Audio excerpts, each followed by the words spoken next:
Very unfortunate news that we got yesterday as we learned that most likely for the second year in a row we will not be getting cruises to Alaska. Welcome back to another video. My name is Brandon. If you're new to the channel and you like cruise news, cruise vlogs, and ship tours, make sure you click that subscribe button down below and ding the notification bell to be notified every time I upload a new video. Like I said yesterday, us cruisers got some bad news as we learned that the Canadian government did ban all cruise ships until February of 2022. Now, if you're thinking, what does that have to do with Alaska? That's not part of Canada. And that's obviously true. That's not part of Canada. But we have this thing here in the US called the Jones Act. What the Jones Act is basically a rule that's put in place, or a law that's put in place.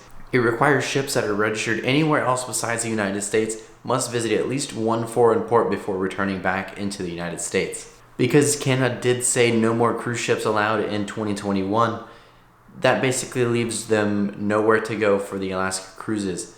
They primarily will visit Alaska, and there's usually just one stop in Canada. There's really nowhere else for them to go. Because they can't go into Canada, they'd be in violation of the Jones Act. There's currently only one cruise ship registered in the United States from a major cruise line, and that's Pride of America from Norwegian Cruise Line. And the reason it's registered under the US is so that it can circle the Hawaiian Islands like it does.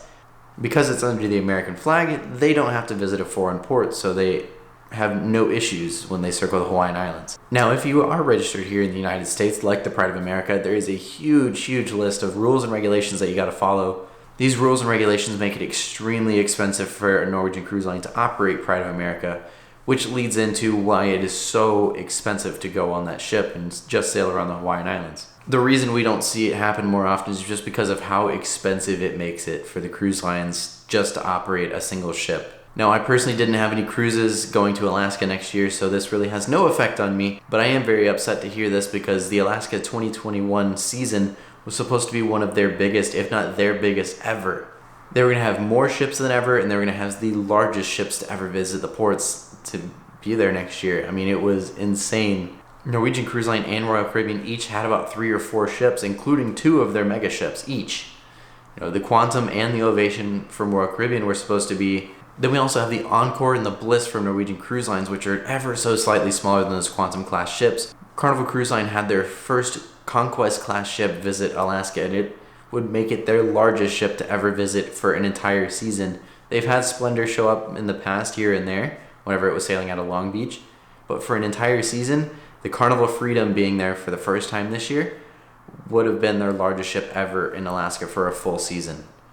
Not only those from the 3 major cruise lines, but we also had tons and tons of different ships from Princess, Holland America, and just so many other cruise lines that were going to be visiting Alaska. Typically visit Alaska on a regular basis, but there's just so many ships going to be there this year. It's going to be a very big year, and it's very upsetting because this is now the second year in a row that there will be no ships in Alaska.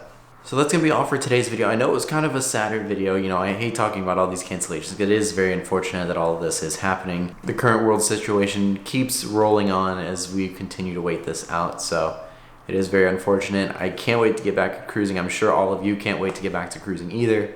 Anyways, what are your thoughts on the cancellations down below or the ban on cruise ships from Canada? And with that being said, I'll see you guys in the next video. Thank you for watching.